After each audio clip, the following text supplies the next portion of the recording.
खुलुमबाय गोजोन फुंबिलि बयनिसिमबो नोंथांमोनखौ आंनि चेनेलाव गासैनिसिमबो बरायनायखौ बावहरबाय। दासिमनि खौरांफोरा जाबाय बिपिएफनि सासे गोख्रों दैदेनगिरि खाम्फा बरगयारिया मैया इउपिपिएल दोलोआव जयेन जाबाय। बिथांनि इउपिपिएल दोलोआव जयेन जानायखौ इउपिपिएलनि गोबां दैदेनगिरिफोर आरो रायजो राजाफोरा गाजा गोमजायै बरायदों। बिथां खाम्फा बरगयारिया इउपिपिएल दोलोआव जयेन जानायनि उनाव फोरमायथिदों दि बिटिसिनि इयुनखौ नायनानै दानि आरो उननि राजखान्थिखौ नायहरनानै आं इउपिपिएल दोलोआव जयेन जादों। आं राजखान्थिनि मानसि आरो रायजो राजाफोरनि थाखाय आं खामानि मावनो लुबैयो आरो बर' हारिया खौसेथि जानायखौ आं लुबैयो, जायनि थाखाय आं बिपिएफ दोलोआव गोलाव समसिम थानानैबो खामानि मावबोदोंमोन। खामानि मावनो थाखाय जों बयबो खौसे जानांगोन, नङाब्ला जोंनि हारिया गोबाव समसिम थावरिनो हानाय नङा होननानै फोरमायथिदों बिथां खाम्फा बरगयारिया। फरायसाफोरनि थाखाय मोनसे गोजोनथाव खौरां फोसावदों आसामनि गिबि मन्थ्रि डक्टर हिमन्त बिश्व शर्मा बिथाङा।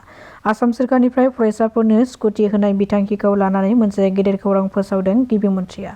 बिथाङा ससियेल मिडिया एक्सनि गेजेरजों फोसावनाय बादिब्ला ओइचएस आनजादाव उथ्रिसार जानो हानाय फरायसाफोरनि थाखाय मेरिटखौ नायनानै कचिं लानाय फरायसाफोराबो आसाम सोरखारनिफ्राय एबा प्राज्ञान भारती बिथांखिनि खाबुखौ मोनगोन।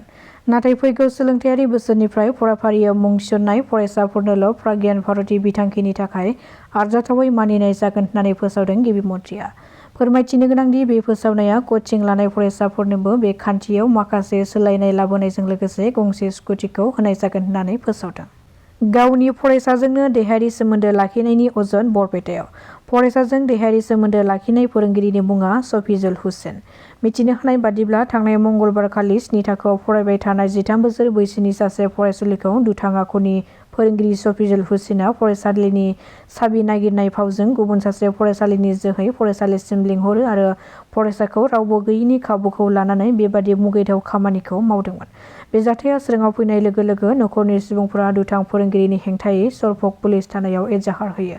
बे एजाहार होनाय लेखायैनो हरनि समाव संदाननानै दुथां फोरोंगिरिखौ हमनानै आयेन बादियै 74.10 नं खान्थि बादियै पक्स' आयेनाव गसर थिसननाय जायो होननानै मिथिनो मोननाय जादों। जोनोम जागोदान खुदियानि गोथै सह बोखांनो हादों गुवाहाटि सोहोराव। गुवाहाटि नोगोरनि बरबरि ओनसोलाव थानाय जिन्जार हटेलनि साखाथिनिफ्राय बोखांनो हादों बे खुदियानि गोथै सहखौ। जाथायनि बागै मिथिनो हानाय बादिब्ला सोरबा सिनाय मोनै सानै सुबुङा हटेलनि साखाथियाव थानाय हाग्रा ओनसोलाव गारनानै गालांदों होननानै जायगानि थागिबिफोरा फोरमायदों। गंसे बाक्सुआव सोनानै दोननाय थासारिनिफ्राय बोखांनो हादों बे उन्दै खुदियानि गोथै सहखौ। जायगानि सुबुंफोरा बे खौरांखौ पुलिसनो फोरमायहरनानै जायगायाव थांनानै पुलिसआ गोथैखौ बोखांहैयो। बे जाथायनि बागै संदाननो थाखाय पुलिसआ आखायाव लाबाय, नाथाय बेबादि इनाय अनागारि खामानिखौ सोर मावखो बेनि जाहोनखौ दासिमबो मिथिनो हानाय जायाखै। दिसपुरनि एमएलए अतुल बराया आयेनारि होबथानायफोरखौ आयेन बेरेखा ड्राग्स फालांगि खालामग्राफोरनि हेंथायै सिग्रोमनानै बिश्वनाथ पुलिसआ दाबनै जायगायाव सिग्रोमनानै गोबां बिबांनि ड्राग्सफोरखौ बोखांनो हादों। सुलुंनिफ्राय मिथिनो हानाय बादिब्ला अरुणाचल प्रदेशनिफ्राय सिखावै लाबोखुमानाय गासै 168 जौ बथल आरो गुबुन दाबसे जायगायाव अपारेसन खालामनानै 11.5 ग्राम गान्जाखौ बोखांनो हानायजों लोगोसेनो सासे फालांगि खालामग्रा सुबुंखौबो हमनो हायो। खाम्फा बरगयारिया इउपिपिएल दोलोआव जयेन जाहैनायखौ लानानै बाथ्रा बुंदों बिथां हाग्रामा महिलारिया।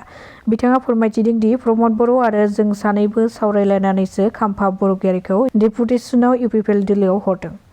बिटिआर गोरोबथाखौ मावफुंनो हाग्रा गियानि मानसि इउपिपिएल दोलोआव गोरों मानसि गैयिनि थाखाय इउपिपिएल दोलोआव हरदों होननानै फोरमायथिदों बिथां हाग्रामा महिलारिया। सोनाब मालिगाव प्राइमारि बिपिएफनिफ्राय मोनसे खौरां मेल खुंफुंदों। बिथांमोना बे खौरां मेलनि गेजेरजों फोरमायथिदों दि बावैसो सान सिगां एमसिएलए राजिब ब्रह्मनि न'आव थांनानै हाबफैनायफोरा बिपिएफ दोलोनि नङा आरो बिसोरो इउपिपिएल दोलोनिसो। बिपिएफ दोलोआ दिनैसिमबो गोबां गोख्रोङाव दङ। इउपिपिएल दोलोनि मानसिफ्रा बिसायख'थि खाथि सफैनाय लोगो लोगो जोंनि बिपिएफ दोलोआव जगदान जानो थाखाय जोंनि बिपिएफ दोलोनि दैदेनगिरिफोरजों सावरायगासिनो दङ। इउपिपिएल दोलो सोरखारा 5 बोसोर जाबाय, नाथाय सोनाब मालिगावआव सोरनिबा नखराव सोरखारनिफ्राय माबा मोनसे आसनि मोन्दों जों बेखौ दिनैसिम नुफेराखै होननानै गोख्रों रावजों सोंखारिदों बिथांमोना। दासिमनि खौराङा एसेनोसै। नोंथांमोना खौरांखौ नायनानै मोजां मोनदोंब्ला चेनेलखौ साबस्क्राइब खालामनानै लानो हागोन। गोजोन्थों।